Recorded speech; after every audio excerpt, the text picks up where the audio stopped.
Story number 1. The Thing Under the Ice. I shouldn't have gone ice fishing alone that night. The storm had started rolling in, and the temperature had dropped so fast, my breath turned thick and heavy, but I had been stubborn. The guys had bailed, claiming the weather was too dangerous, but I was determined. A few hours on the frozen lake, one big catch, and I'd be back by midnight. That was the plan. I drilled a hole through the thick sheet of ice, the blade of my auger grinding against something harder than usual. It took longer than expected, but eventually the ice cracked and a pool of inky black water appeared. The silence out there was suffocating. Just me, my fishing rod, and the eerie stillness of the frozen lake. No wind, no birds, no distant howls of wolves. Just cold, thick silence pressing in from all sides. I sat there for nearly an hour, watching the thin fishing line disappear into the dark water. The wind had picked up, howling across the barren expanse, and I started to regret staying out so late. I checked my watch, 11:23 p.m. Maybe another 15 minutes, I thought, and then something yanked my line, hard. I nearly lost my grip as the rod bent violently. My heart pounded as I steadied myself, the line dragging deeper. Whatever was hooked on the other end was strong, too strong. The ice creaked beneath me as I fought to pull it up, the tension in my arms turning into pure panic. It wasn't a fish. It felt heavier, and then the line snapped. I fell backward, gasping. My breath came out in sharp clouds of vapor, my pulse thudding in my ears. The hole in the ice rippled unnaturally, as if something beneath the surface was shifting, moving. I crawled forward, peering into the black water, and that's when I saw it. A hand, not a fish, not a log, a human hand, pale and bloated, reaching up from the depths. I scrambled back, my boots sliding on the ice. My mind raced. Maybe it was a corpse, some poor soul who had fallen through weeks ago. But then it moved. The fingers twitched, curling slightly, as if stretching for something, for me. My breath hitched. My body screamed at me to run, but my legs refused to move. I could only watch in horror as the hand retreated into the blackness, disappearing without a trace. Silence. And then knocking. A slow, deliberate knocking from beneath the ice. 3 knocks. Then silence. Then 3 more. I scrambled to my feet, my entire body trembling. The ice beneath me groaned as if something was shifting below. I turned, gripping my gear, but the moment I moved, it knocked again, louder this time. I didn't wait to see what would happen next. I ran. My boots pounded against the ice, slipping with every step. The wind screamed around me, the snow stinging my face, but all I could hear was the knocking. Faster now, harder. And then the ice cracked.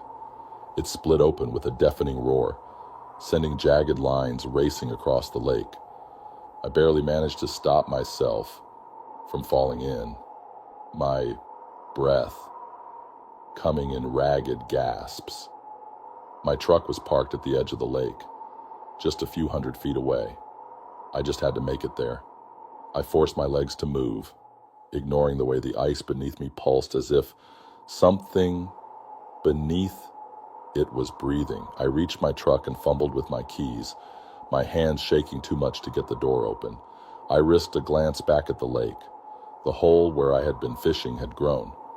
The water churned, rippling outward, and then it surfaced.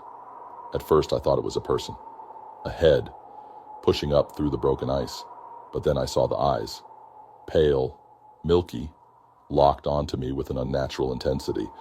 The face was wrong, too stretched. The mouth too wide. The hands that gripped the ice were long, unnatural. It wasn't trying to climb out. It was watching me. The knocking had stopped, but the silence was worse. I yanked the door open and threw myself inside, locking it in one frantic motion. My breath came in ragged gasps, my mind struggling to process what I had just seen. But then, the worst part happened. The truck wouldn't start. I turned the key again, and again. The engine groaned but refused to turn over, and then tap, tap, tap. I froze. The knocking. Not from beneath the ice this time, from my window. I turned my head, heart hammering so hard it felt like it would burst out of my chest. The window was fogged from my breath, but I could still see it. A hand, pressed against the glass, fingers too long, skin too pale. Slowly, the condensation cleared, revealing its face.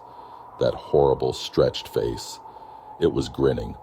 I slammed my foot onto the gas pedal, turning the key so hard I thought it would break. The engine roared to life. My tires spun against the ice before finally catching. I didn't look back as I sped away, my hands gripping the wheel with white-knuckled terror. I didn't stop until I reached the nearest town, an hour away. I sat in the parking lot of a gas station, trying to convince myself it hadn't been real, that my mind had played tricks on me. But then I glanced at my window. There, smeared across the fogged glass, a handprint, fingers too long, too unnatural, and a single word traced into the condensation. Knock. I never went back to that lake. I never fished alone again. And to this day, I never, ever ignore a knocking sound in the night, because I know now. Sometimes something knocks back. Story number 2, the cabin that wasn't there.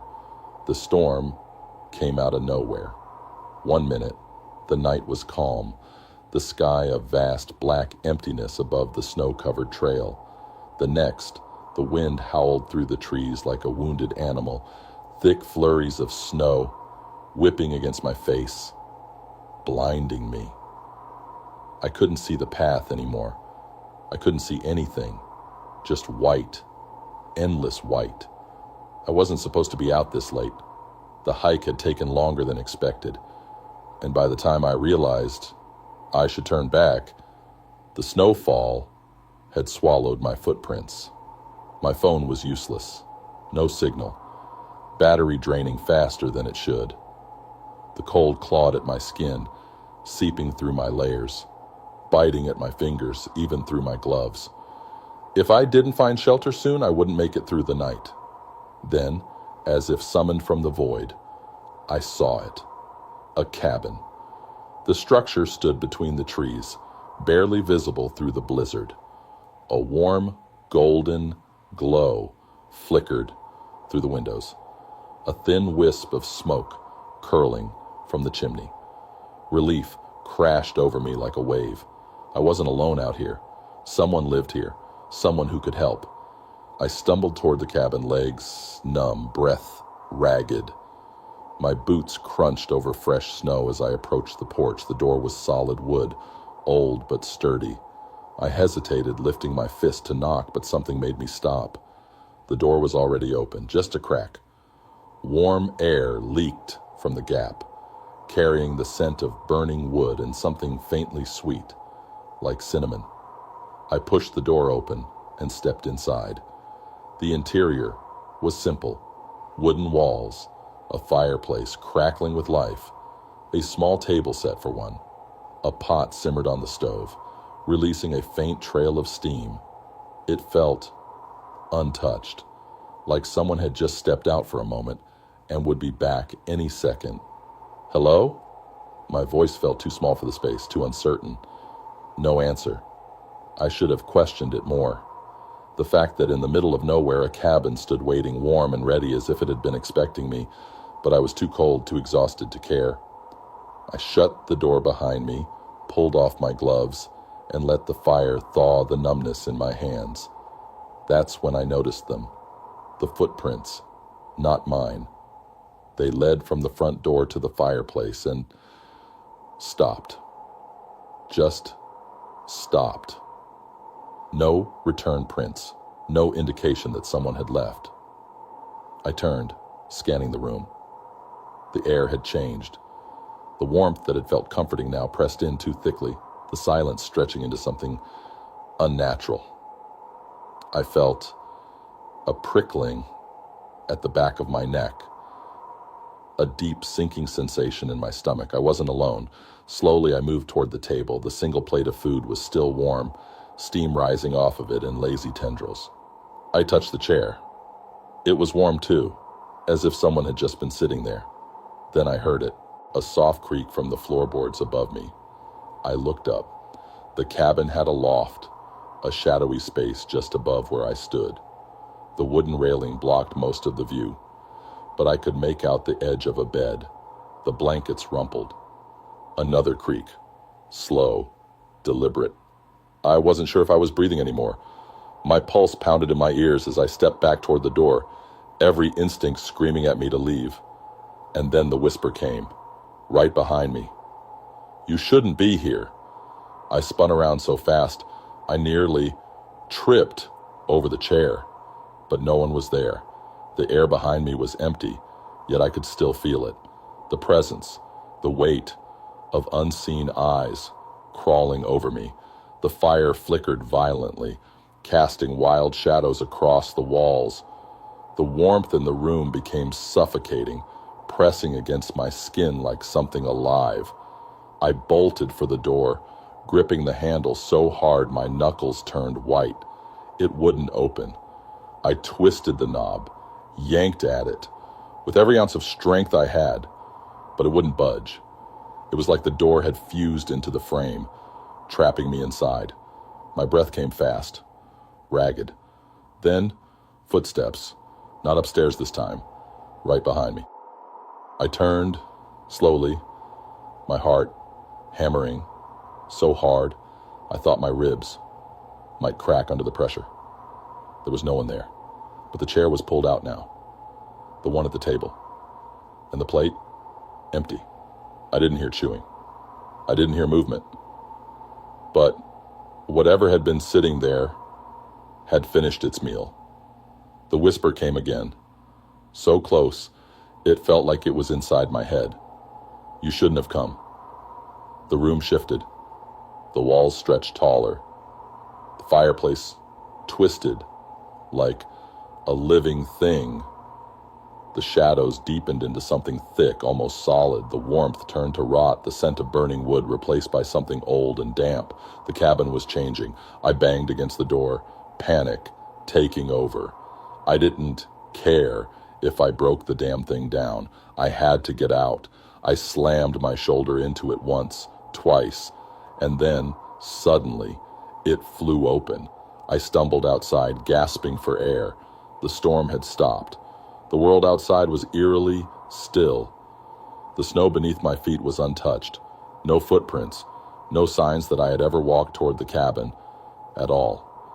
I turned back, expecting to see the wooden structure standing ominously against the trees.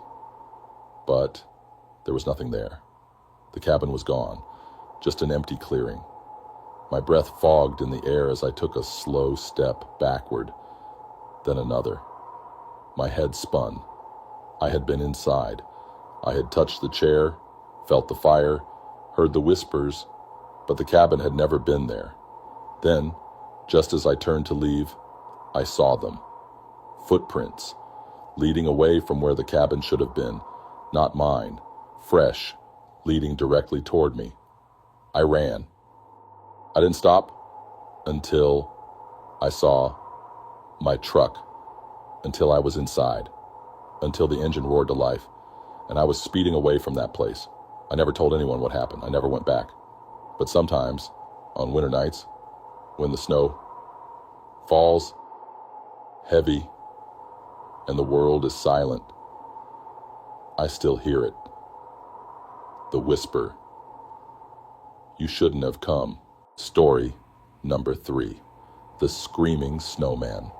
We built the snowman as a joke, just something to pass the time while the storm raged around our cabin. It wasn't even a good one.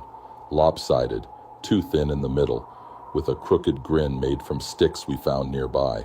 But it stood tall, staring back at us through the frosted window as we laughed, warmed by the fire inside. It was supposed to be fun, until it screamed.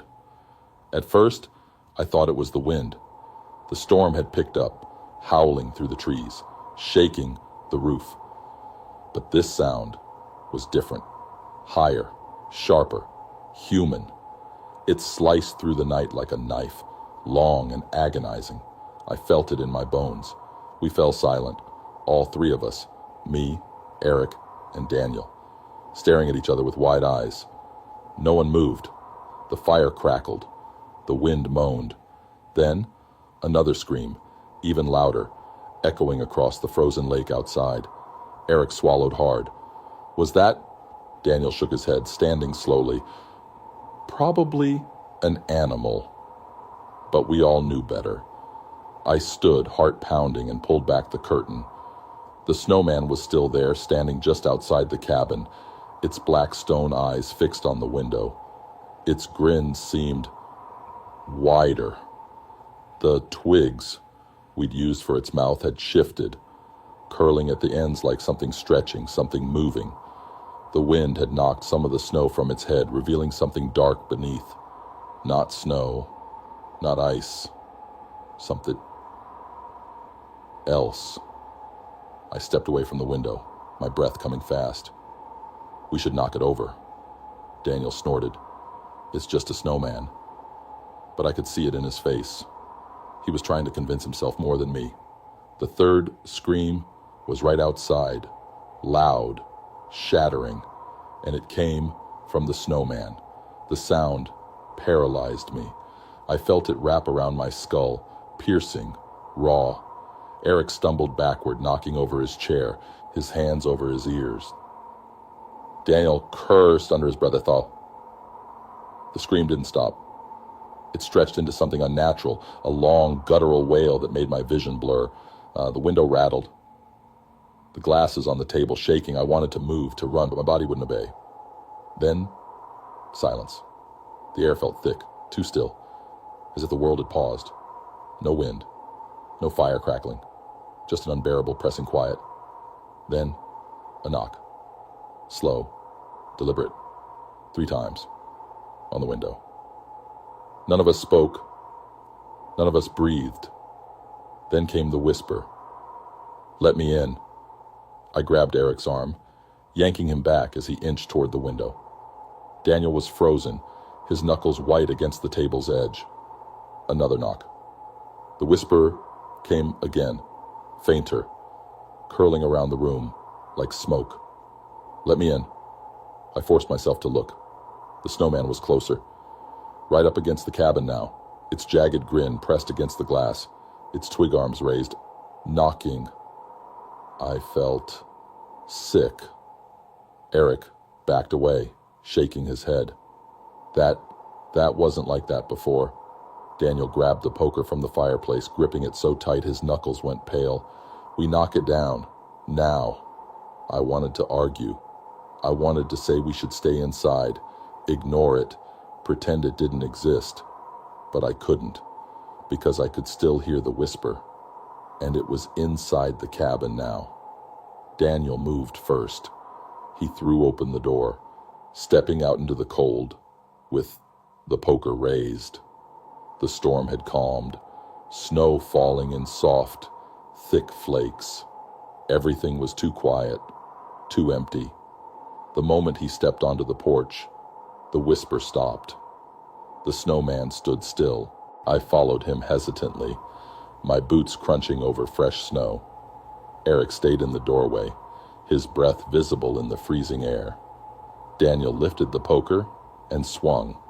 The metal smashed against the snowman's head, sending chunks of ice flying. He hit it again, harder this time, cursing under his breath. Just snow, he muttered. It's just snow. But then something cracked. Not like ice, not like snow breaking apart, like bone. Daniel froze. The snowman's grin hadn't changed, but something inside it had shifted.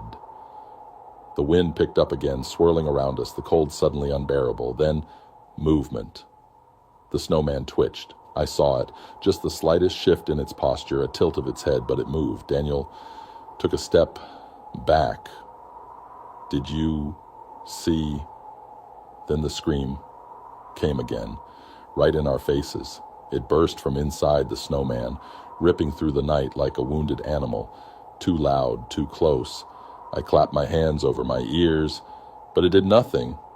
I felt it inside my skull, like nails dragging across my brain. Daniel stumbled backward, falling into the snow.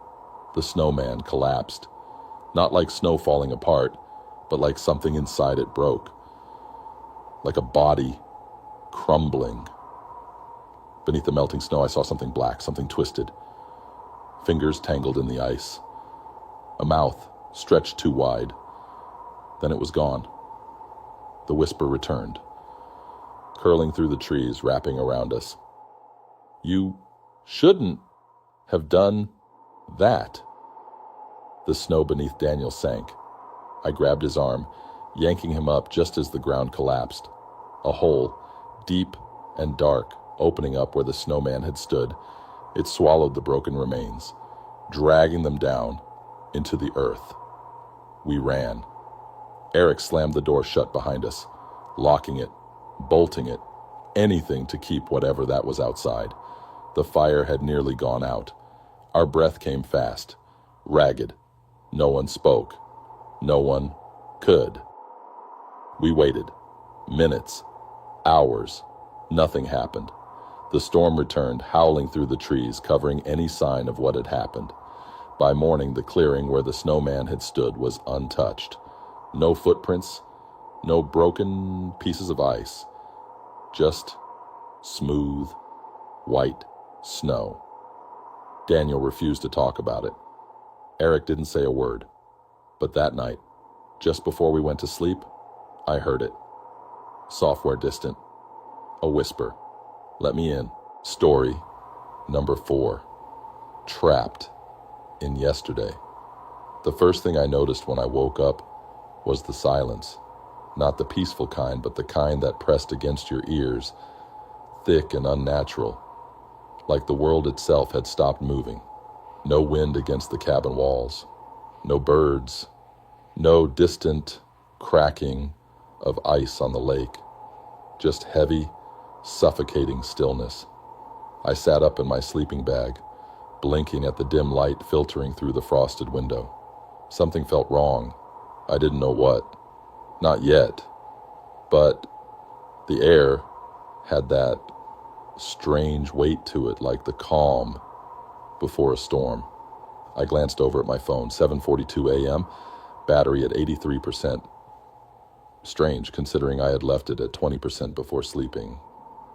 Brushing off the unease, I slipped into my boots and stepped outside.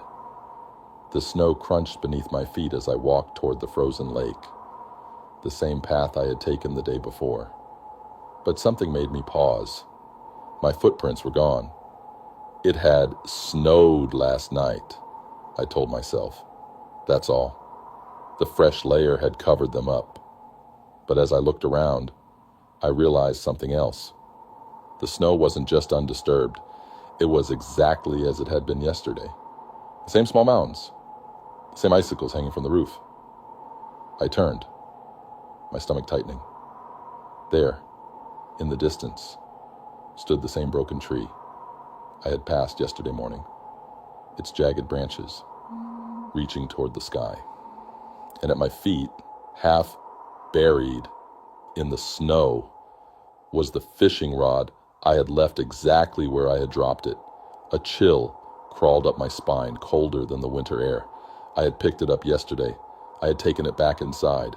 A breath hitched in my throat. I hurried back to the cabin, flinging open the door, my pulse hammering in my ears. My bag was where I had left it. my boots lying neatly against the wall. But then I saw the note.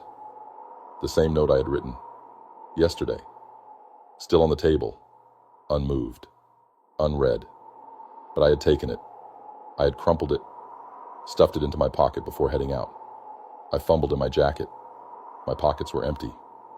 I grabbed my phone again. 7:42 a.m. The same time, the same battery percentage. Something was very, very wrong. I burst out of the cabin, my breath coming in fast clouds of white, my boots sinking into the snow as I turned in circles, searching for something, anything that had changed. Nothing had. The wind had stopped. The sky had the same overcast gray as yesterday morning. The trees stood still, frozen in time. I pulled my phone from my pocket again. 7:42 a.m. The seconds weren't moving. My head pounded. I turned back toward the cabin, and that's when I saw it. The footprints. At first, relief hit me like a wave. My footprints. There, in the snow. I wasn't imagining things. But as I stepped closer, my breath caught in my throat. They weren't mine. They were identical to mine. Same size, same pattern. The left one dragging slightly, just like mine did when I was tired. But they weren't leading from the cabin. They were leading to it. Panic clawed its way up my throat. I followed them step by step, back toward the cabin, my body moving against every instinct screaming at me to run. The prints stopped at the doorstep, right where I had walked out, like someone, something, had been here before me. A shadow passed across the window. I froze. Someone was inside. I had left the door open. I knew I had. But now it was closed. Slowly, I reached for the handle. My fingers were shaking. The air inside was thick, suffocating, but nothing looked different. Same table, same sleeping bag, same. The mirror. I had barely glanced at it before, a small old thing hanging near the fireplace. But now, something was wrong. I wasn't in it. I stepped closer. The reflection showed the room exactly as it was. The table, the chair, the half-empty water bottle on the counter, but not me. A sharp breath left my lungs. My legs refused to move. The silence was heavier now, pressing into my skull. I lifted a shaking hand toward the mirror. Nothing. Just empty space where I should have been. Then, a whisper. Software. Too close. You came back. A shadow moved behind me. I spun, heart slamming against my ribs.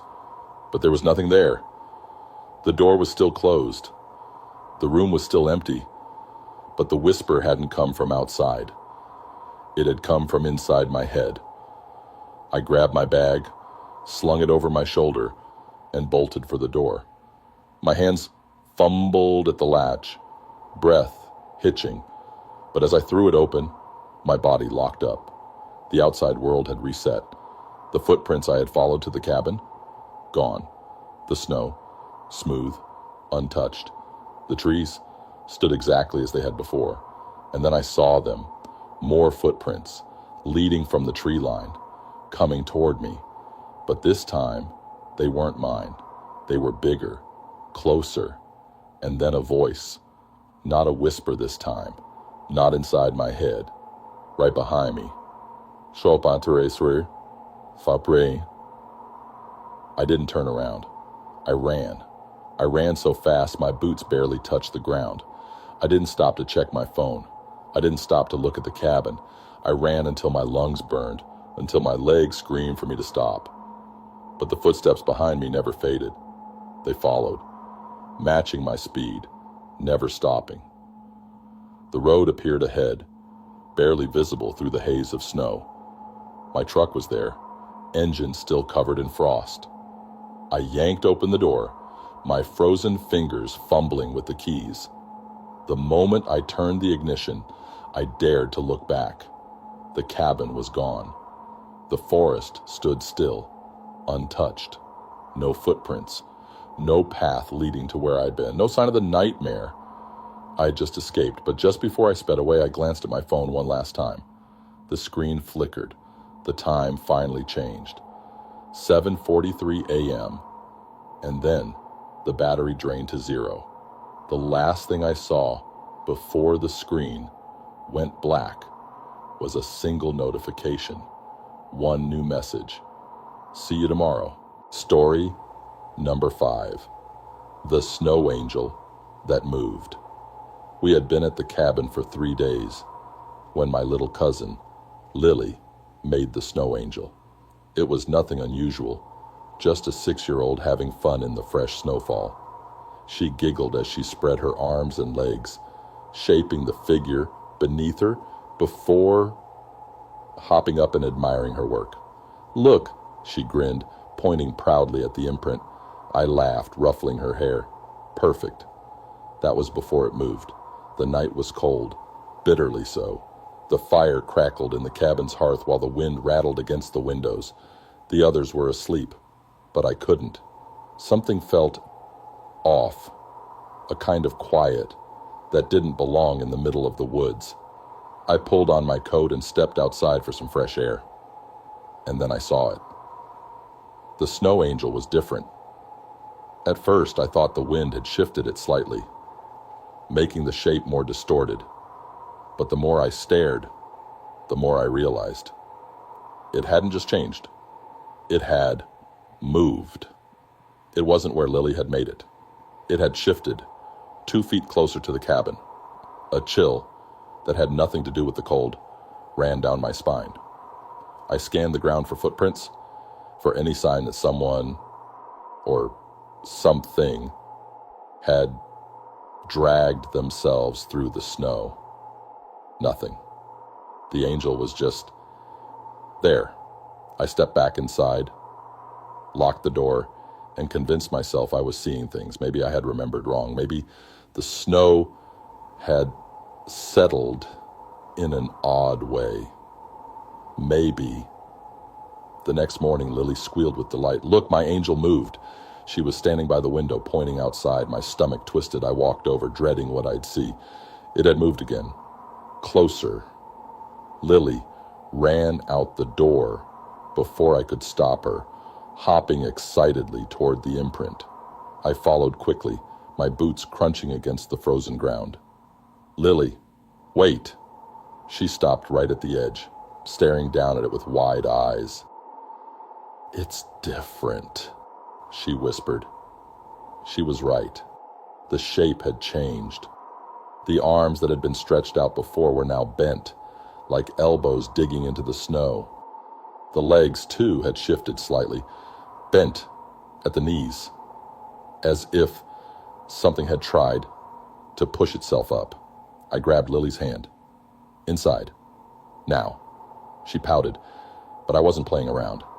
I locked the door behind us, pulled the curtains closed, and tried to shake the feeling crawling up my spine. That night, I barely slept. Every hour, I found myself glancing out the window, expecting, no, dreading, to see it again. But the snowstorm had picked up, and visibility was near zero. I told myself it was fine. At 3:12 a.m., I woke up to a noise, a scraping sound, slow, deliberate, like something heavy dragging across the frozen ground. I held my breath. It was right outside the cabin. I forced myself to move, creeping toward the window, my heart hammering so hard I could hear it in my ears. With shaking fingers, I peeled back the curtain. The snow angel was standing, no longer an imprint in the snow, but a shape, a figure carved into the ice itself. It stood there frozen and unmoving, its hollow, snow-packed head tilted toward the cabin, toward me, and there were others, a dozen more, scattered in the clearing, all facing the cabin, all standing, all watching. I stumbled backward, my breath catching in my throat. I wanted to scream, to wake everyone up, to run, then knock.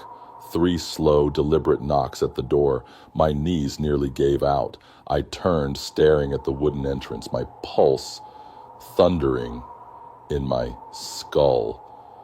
Another knock. I backed away, pressing myself against the wall, willing the sound to be in my head. Then something scratched against the door. Not a knock this time, a slow, dragging scrape, like fingers on wood. I clamped a hand over my mouth to keep from making a sound. The room felt impossibly small, the air thick with something wrong. Then, from outside, a whisper, not words, just breathe, slow, cold, right on the other side of the door. I closed my eyes, praying, waiting, counting the seconds in my head. Then, silence. I don't know how long I stood there before I moved, before I forced myself to peer through the peephole. The snow was untouched. The figures were gone. The angel, the first one, the one Lily had made, was back to normal, just a simple imprint in the snow, as if nothing had happened at all. But I know what I saw. I didn't sleep the rest of the night. By morning, I had made my decision. We're leaving. Lily whined, but she didn't argue when she saw the look in my eyes. We packed up quickly, shoving everything into the car. I barely looked outside, barely breathed until we were on the road, speeding away from that God-forsaken place. But just before we turned the final bend, Lily let out a gasp. Look, I didn't want to, but I did, and I wish I hadn't. In the clearing, barely visible through the trees, stood a new snow angel. Not lying in the snow this time, standing, watching us leave. Story number 6, The Shadow. In the blizzard. The blizzard swallowed the world whole. The snow had started light that morning, a soft dusting over the frozen lake.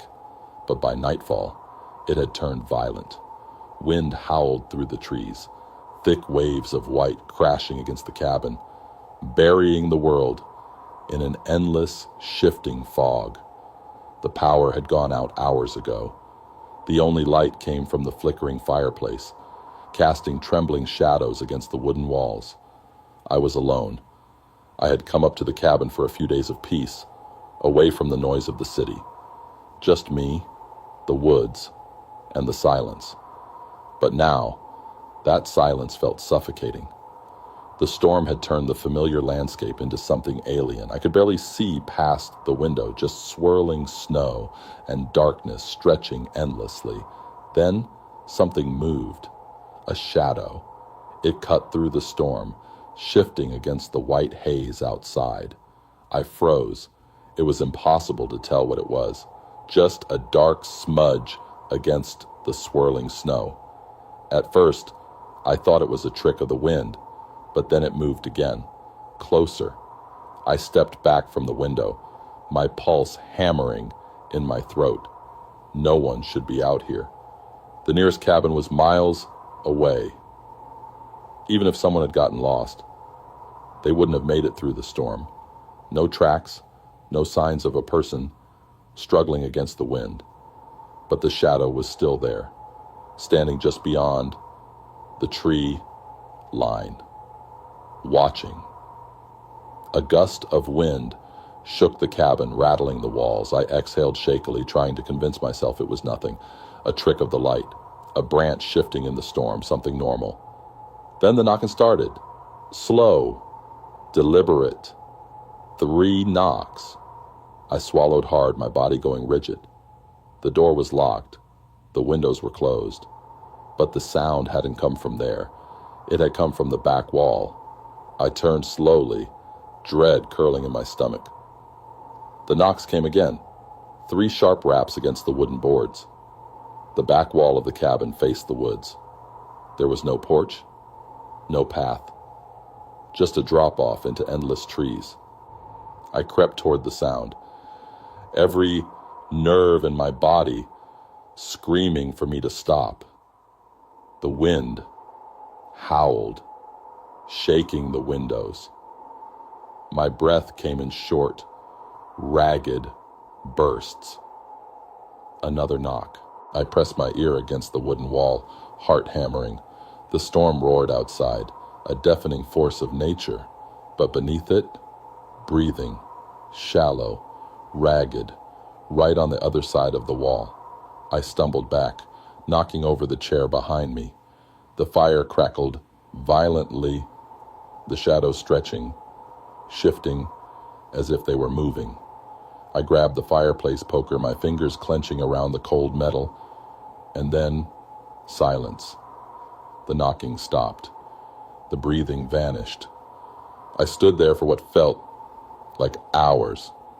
The storm raging outside, waiting for something, anything to happen. Then the power flickered back on for half a second. And in that half second, just before the cabin was swallowed by darkness again, I saw it, a figure standing inside the cabin, tall, motionless, its face hidden in the flickering light. Then, darkness. I couldn't breathe. I couldn't think. My body refused to move, paralyzed by a terror so deep it rooted me to the floor. The fire burned low, barely illuminating the room. My eyes darted frantically around the shadows. The figure was gone. Had I imagined it? Had the light played tricks on me? My breath came in ragged bursts, the poker trembling in my hands. Then the whisper came. You let me in. It wasn't outside anymore, it was behind me. I spun, swinging the poker wildly, but there was nothing, just empty air, the shadows stretching across the walls.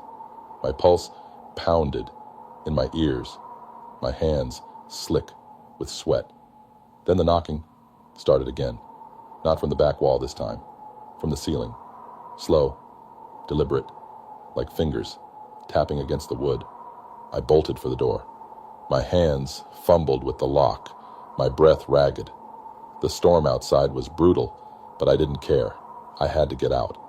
Then the lights flickered again, and I saw them, the shadows, no longer outside, no longer just one. Dozens of them, tall, thin figures standing just beyond the firelight, pressed against the walls, the ceiling, the windows, motionless, watching. Then, all at once, they took a step forward. The storm roared as I threw open the door, the wind nearly knocking me off my feet.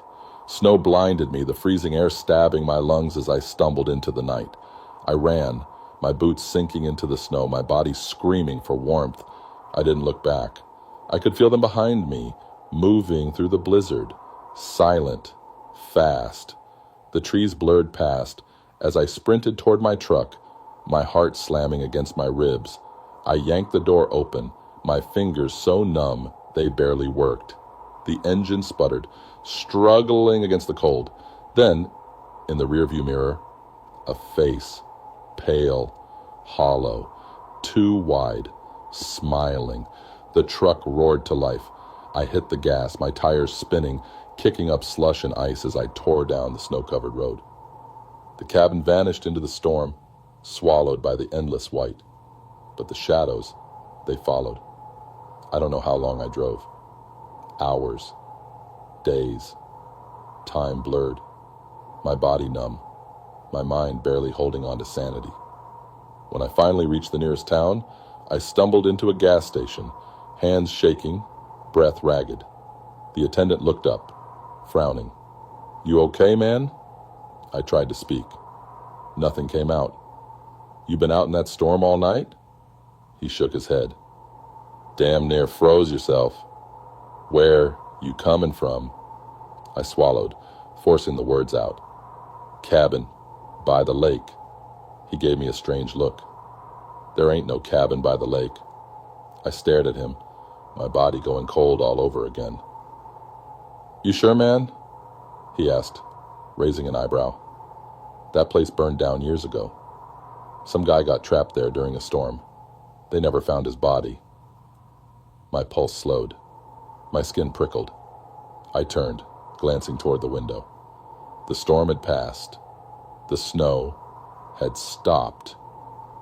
But in the distance, just beyond the gas station lights, a shadow stood, watching, waiting. Story number 7. The wolves that weren't wolves. The first howl came just after midnight. Low, guttural, stretching long into the frozen air. It carried across the snow-covered trees, weaving through the silence like something ancient, something hungry. I'd never heard a wolf sound like that before. I sat up in my sleeping bag, my breath fogging in the cold air of the cabin. The fire had burned low, barely enough to keep the chill from seeping into my bones. My friend Jake stirred on the cot across from me, rubbing his face groggily. "Did you hear that?" I whispered. Jake grunted, pulling his blanket over his head. "It's just wolves, man. Go back to sleep." But something about that sound had set my nerves on edge. It hadn't been a normal wolf call. It had been too slow, too deliberate. I got up and moved toward the window, peering out into the dark. The snow was untouched, stretching in smooth mounds beneath the pale glow of the moon. The trees swayed gently in the wind. For a moment, everything was still. Then, another howl. Closer. This time, it wasn't just one. Multiple voices joined in, overlapping, their tones unnatural. And the sound wasn't random. It had a pattern, like speech. A chill crawled down my spine. I turned back toward Jake. "Something's wrong," he groaned, sitting up. "Dude, I swear if this is about..." Then he heard it too. A sound just outside the cabin. Not a howl. A laugh. It was distant, broken, almost like someone mimicking laughter, but wrong. Like a person who had never laughed before trying to copy the sound. Jake's face paled. He swung his legs off the cot. "What the hell was that?" I shook my head, inching away from the window. The air in the cabin felt thick, pressing against my chest like something unseen was watching, waiting. The laugh came again, closer this time. Then, scratching, long, slow drags of claws, or something like claws, against the wooden walls. It moved from the back of the cabin to the front door. Jake grabbed the axe we had brought for firewood. His knuckles were white around the handle. "We lock the door?" I nodded slowly, stepping toward it. But then 3 knocks. Software, almost polite. We froze. The laughter outside stopped. The wind had died completely, leaving only thick silence between us and whoever, whatever, was on the other side of the door. Then a voice, a whisper, "Let us in." Jake sucked in a sharp breath. My pulse slammed against my ribs. The voice wasn't human. It tried to be. The words were there, but the tone was wrong, stretched, too deep and too high at the same time, like a chorus of voices speaking through one mouth. I reached for the rifle we had brought for emergencies, my hands slick with sweat. Another knock, harder this time, then scraping. I couldn't breathe. The whisper came again, curling around the edges of the door. "You made a fire. We're so cold." Jake shook his head, stepping back, gripping the axe tighter. Then we heard it. Footsteps, not one pair. Several, moving in a slow, dragging circle around the cabin. I turned to the window, my heart hammering against my ribs. And that's when I saw them. Figures, not wolves. Tall, too tall, their limbs elongated, their heads tilting at impossible angles. Their eyes gleamed in the moonlight, reflecting like an animal's, but their mouths too wide, too human. They moved strangely, like they had only just learned how to walk upright. Their fingers, long and wrong, twitched as they dragged them across the wood.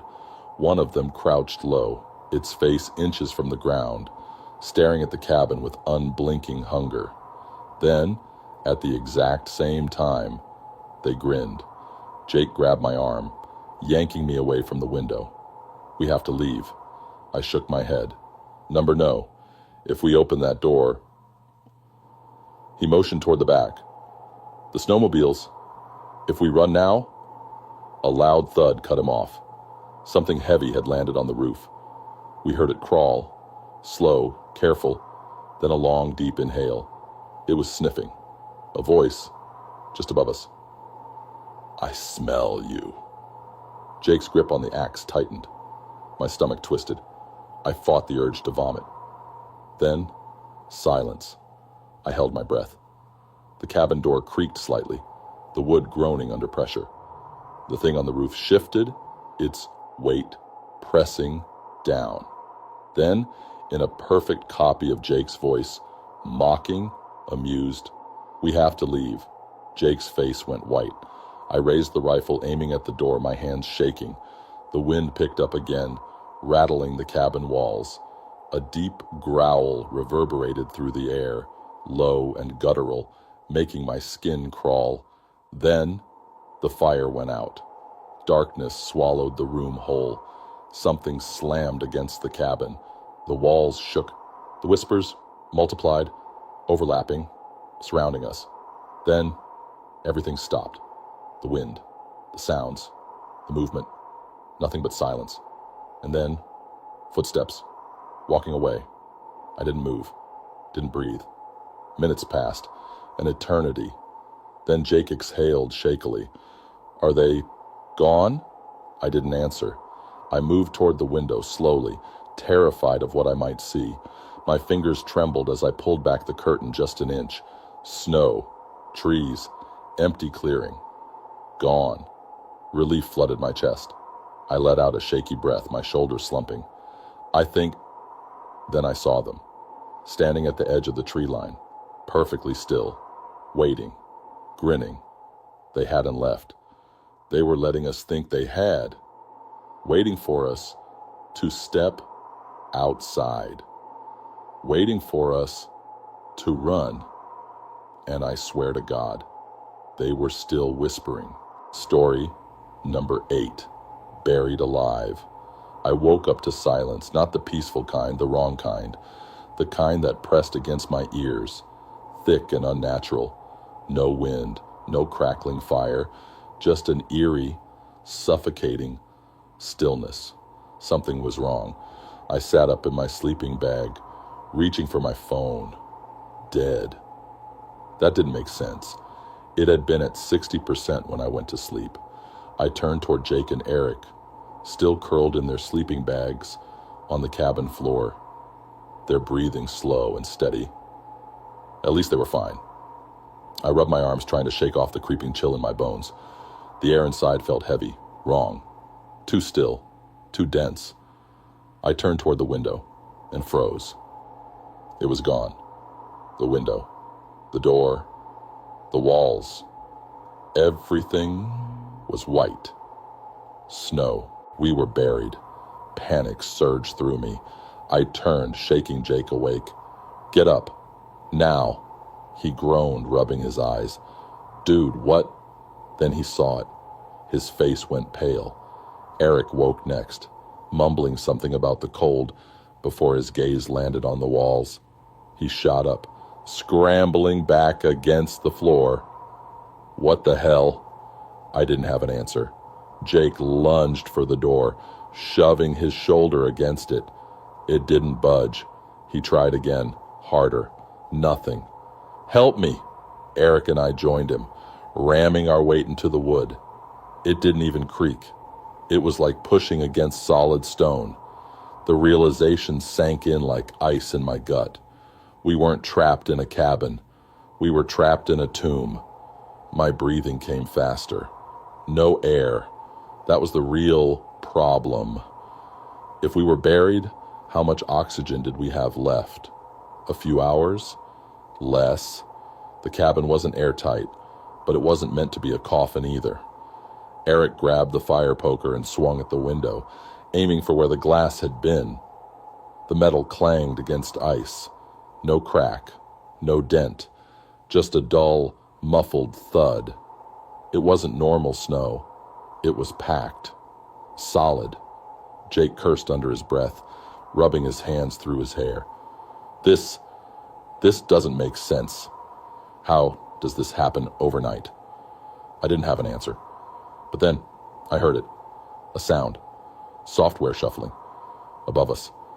My pulse slammed against my ribs. We all went still, listening. Another shift.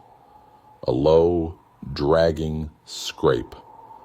Something moved outside. My stomach twisted. Did you hear that? Jake nodded slowly, his face tight. Eric swallowed hard. Maybe it's rescuers? I shook my head. No one knows we're out here.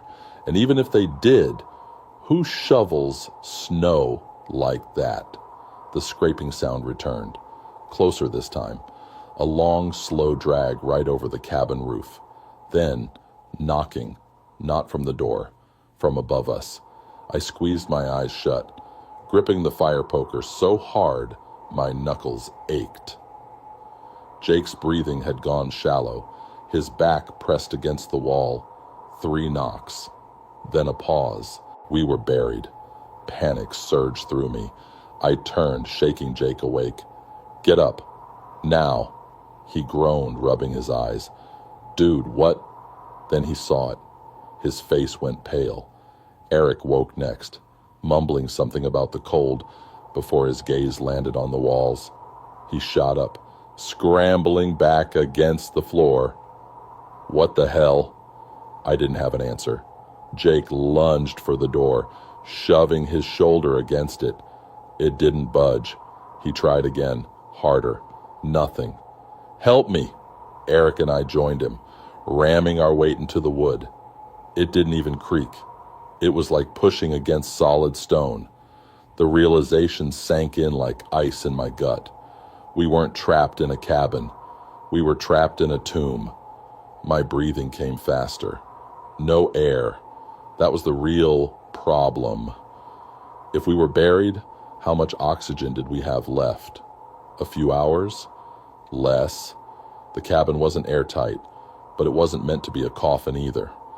Eric grabbed the fire poker and swung at the window, aiming for where the glass had been. The metal clanged against ice. No crack, no dent, just a dull, muffled thud. It wasn't normal snow. It was packed. Solid. Jake cursed under his breath, rubbing his hands through his hair. This doesn't make sense. How does this happen overnight? I didn't have an answer. But then, I heard it. A sound. Software shuffling. Above us. My pulse slammed against my ribs. We all went still, listening. Another shift. A low, dragging scrape. Something moved outside. My stomach twisted. Did you hear that? Jake nodded slowly, his face tight. Eric swallowed hard. Maybe it's rescuers? I shook my head. No one knows we're out here.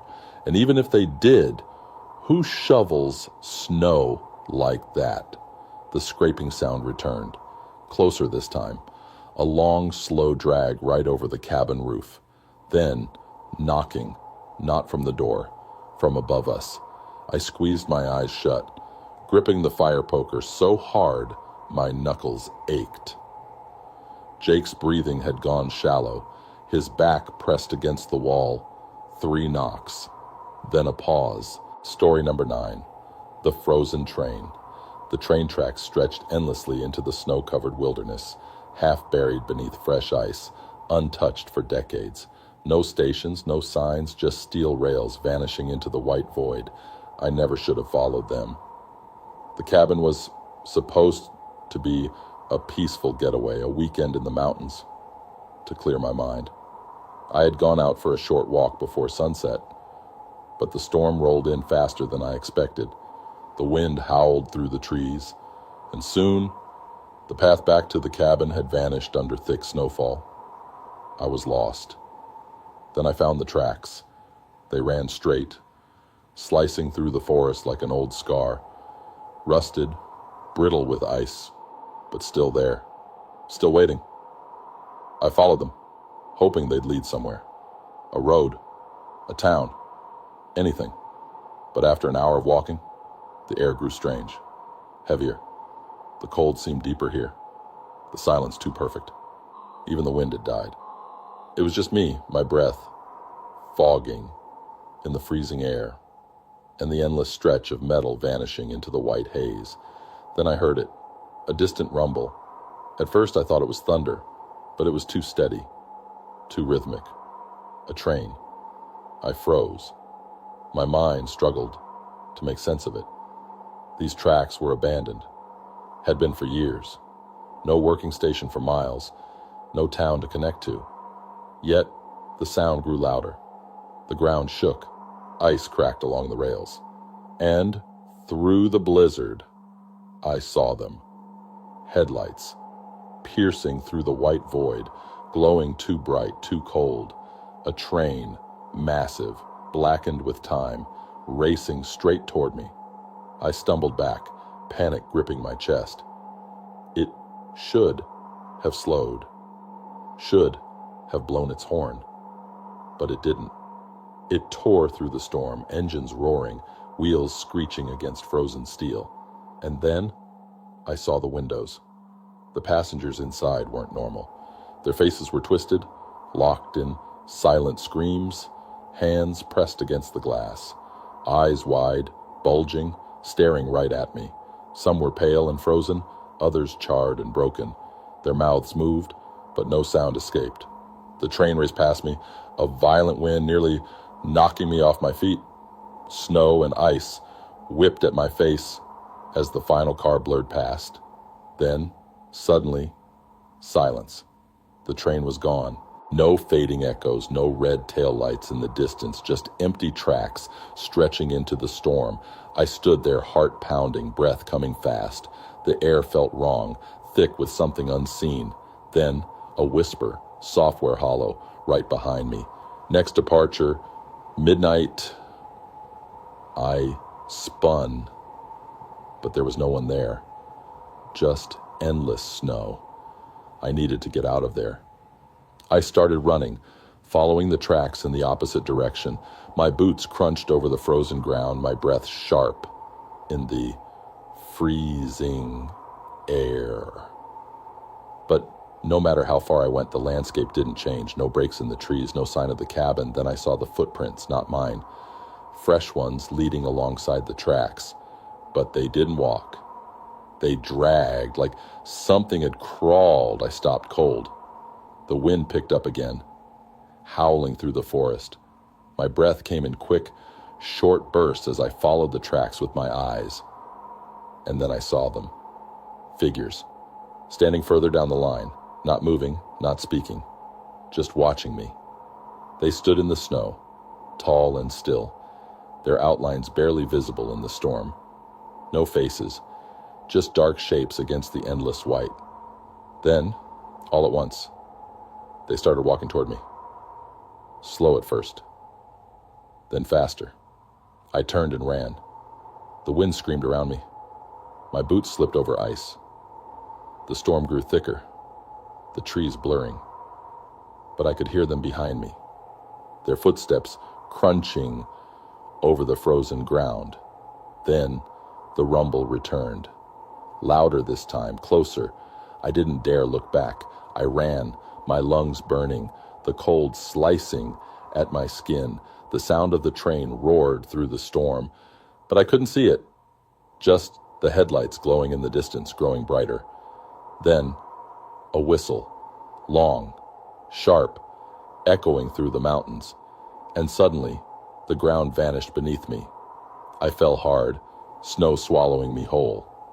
I gasped for breath, coughing against the ice. The storm howled above me, but I couldn't see the sky. I was somewhere else. The world had shifted. The snow around me felt old. The air was stale. I looked up, my vision still spinning, and that's when I saw the platform, a train station buried beneath the ice. It stretched around me, walls covered in frost, old wooden benches half sunken into the snow. Faded signs hung above, words too worn to read. And just ahead, the train, waiting. The same blackened engine, the same frozen windows. The doors stood open, waiting for me. A single sign hung beside them, written in ice. Next departure, midnight. The whisper started again. Closer, behind me, I turned slowly, my entire body shaking. The figures stood at the edge of the platform now, no longer shadows. I could see their faces, or what was left of them. Passengers. Some frozen solid, skin blue and cracked, others burned, charred beyond recognition, some with gaping mouths, frozen in permanent screams, and their eyes, they were still moving, still watching me. A cold hand brushed against my shoulder. I didn't think. I ran. I sprinted toward the train, leaping onto the platform, stumbling through the open doors, just as the whistle screamed again. The second I crossed the threshold, the door slammed shut. The train shuddered. The passengers outside didn't move. They just watched as the wheels screeched against the ice, the engine roaring to life. And then they smiled as the train pulled away. I didn't know where it was taking me. I didn't know if it would ever stop. But I knew one thing. I had just boarded a train that should not exist. Story number 10. It wore my face. I woke up to the sound of footsteps crunching through the snow. At first, I thought it was just the wind shifting the ice outside the cabin, but then I heard it again. Slow, deliberate steps. Someone was walking outside. I sat up, my breath fogging in the freezing air. The fire had burned low, casting weak, flickering shadows against the wooden walls. Jake and Daniel were still asleep, their slow, steady breathing the only sound inside. The footsteps stopped right outside the window. My stomach twisted. I turned my head slowly, peering through the frost-covered glass. The snow outside was untouched, smooth as glass beneath the moonlight. No footprints, no one there. A shiver crawled down my spine. Maybe I had imagined it. Just the exhaustion, the isolation getting to me. I lay back down, pulling the blanket tighter. The storm outside had died down, leaving an eerie, unnatural silence in its wake. Then, knocking. 3 slow, steady taps on the door. I shot up, my heart slamming against my ribs. Jake stirred beside me, mumbling something in his sleep. I swallowed hard, forcing my body to move. The floor was ice cold beneath my feet as I crept toward the door, each step heavy, deliberate. I pressed my ear against the wood. Silence. Then a whisper right on the other side. Let me in. I stumbled backward, nearly tripping over the chair behind me. Mine.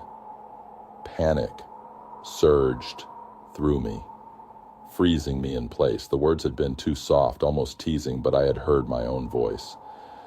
Jake stirred awake, rubbing his eyes. What's going on? I barely managed to get the words out. Someone's outside. Daniel sat up now, his face groggy. What? Another knock. Louder this time. Jake frowned, getting to his feet. Dude, it's probably just an animal. But I could see it in his face.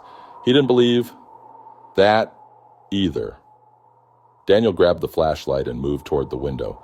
He wiped away the frost with his sleeve and peered outside. His body went rigid. Guys? I didn't want to look, but I had to. I stepped forward, peering over his shoulder. Someone was standing at the edge of the clearing. A man. Tall still, almost too still. His head was tilted slightly, watching the cabin with a strange kind of patience. The flashlight beam flickered across his face, revealing something that sent ice straight through my veins. His face was mine, my jaw, my eyes, my nose. It was me. Daniel cursed under his breath, backing away from the window. The thing outside didn't move, didn't blink, just stood there, its 2 wide grins stretching across my face like something that didn't belong. It took a step forward. I grabbed Jake's arm, my fingers digging into his skin. That's not me. His throat bobbed. Number, it's not. The fire crackled. The room suddenly felt too small, too enclosed. The thing outside took another step, and another. Then it started running, straight toward the cabin. I barely had time to react before Jake lunged for the door, slamming the lock shut just as something slammed against the wood. The entire cabin shook, a long, slow scrape of fingernails against the wood. Then, my voice again, mocking, amused. "Let me in." Daniel stumbled back, knocking over a chair. Jake grabbed the axe from the corner, his knuckles white. I pressed my back against the wall, my breath coming in ragged gasps. It wasn't human. I didn't know what it was, but I could feel it, the wrongness radiating from the other side of the door. Silence stretched between us. Then, knocking. From the window. Slow. Careful. I turned. Dread thick in my stomach. It was there, pressed against the glass. Grinning. The smile was wider now, too wide, stretching up toward its ears. Its teeth were too sharp. Its fingers, longer than mine. Wrong. Dragged slowly across the glass, leaving behind streaks of frost. It tilted its head, the way an animal does when it doesn't understand something. Then, in a perfect copy of my voice, "Why are you hiding?" Jake moved fast, grabbing the heavy curtain and yanking it shut. The moment the window was covered, the knocking stopped. The air in the cabin shifted, heavy, expectant. We waited. Minutes passed. Then Daniel whispered, "Is it gone?" I didn't know. Then, something creaked. The sound of wood bending. The sound of something crawling onto the roof. We all went rigid. Another creak. Closer now. Then a soft tap against the ceiling. "Let me in." My lungs refused to work. Jake clenched the axe tighter, his whole body trembling. The voice came again, curling down from above. A laugh. Then, scraping. It was moving, crawling down the walls. Daniel backed toward the fireplace, grabbing one of the iron pokers. "What do we do?" I didn't have an answer. Then, silence. The air felt wrong, like something was waiting. I reached for my phone with shaking hands, praying it would work. The screen lit up. My heart pounded as I checked the time, 3:12 a.m., and then a new notification.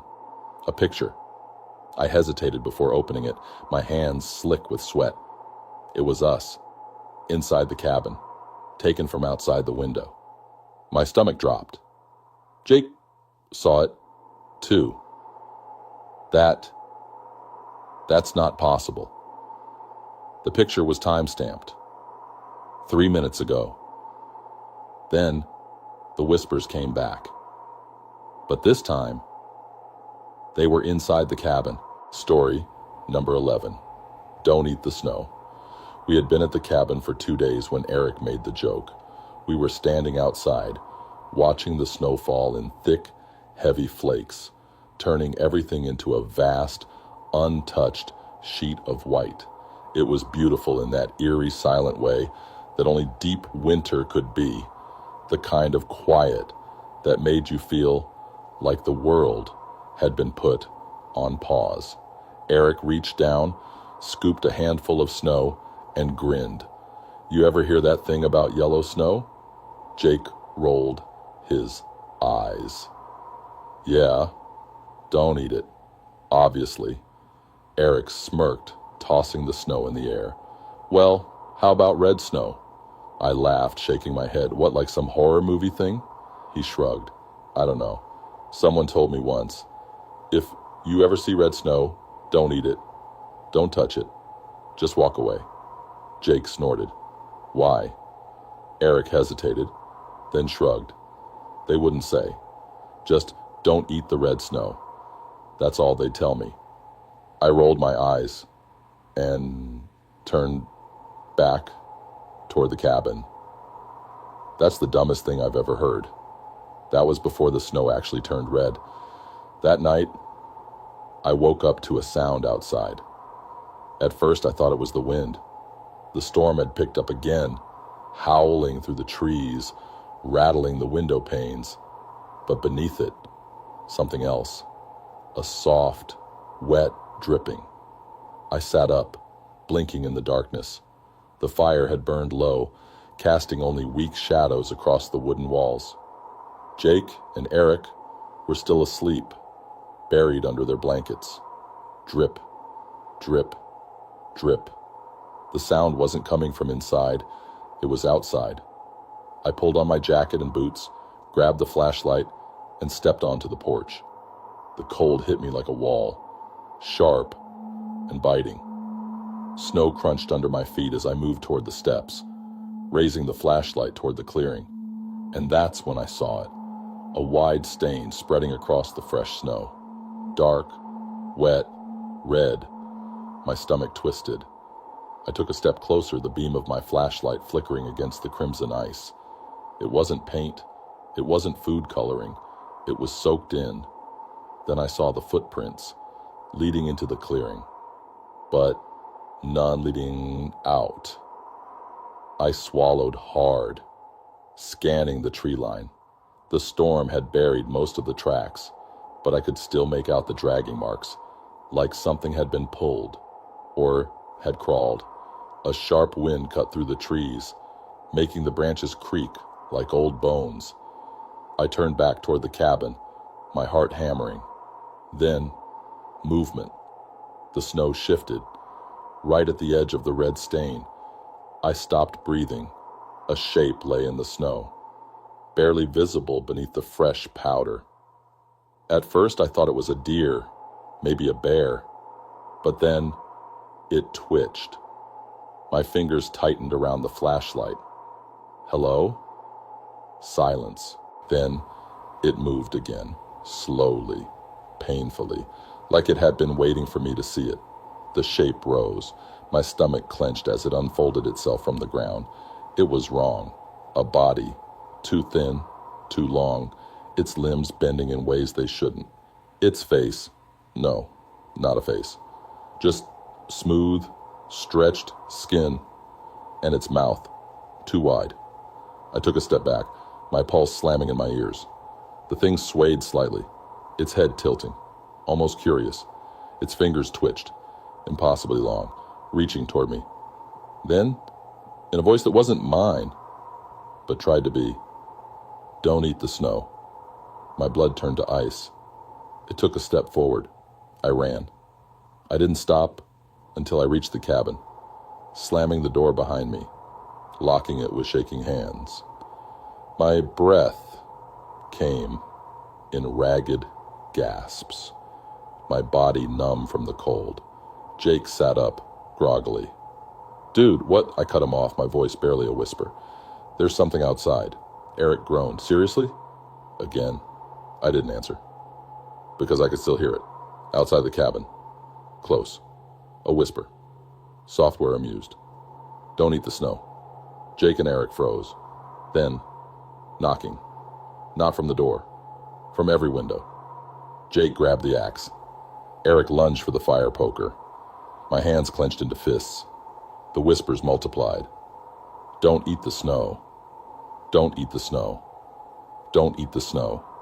Over and over, curling through the walls, seeping into the room like poison. The windows shattered, and I don't remember much after that, just running. The three of us tearing through the snow. The whispers chasing us. The wind howling. The storm blinding. The ground staining red beneath our feet. We didn't stop until we found the road, until we collapsed into the arms of strangers who didn't understand why we were screaming. When we returned the next morning with the search party, the cabin was gone. No broken windows, no tracks, just an endless stretch of white and a single patch of red. A warning, a reminder. Don't eat the snow. If you made it this far, you're officially braver than most. But tell me, have you ever experienced something unexplainable? A shadow where there shouldn't be one? A voice in the silence? Share your horror stories in the comments below. I'd love to read them. And if you enjoyed this terrifying journey, don't forget to like the video subscribe to the channel, and hit that notification bell so you never miss what's coming next. There are even more chilling stories waiting for you.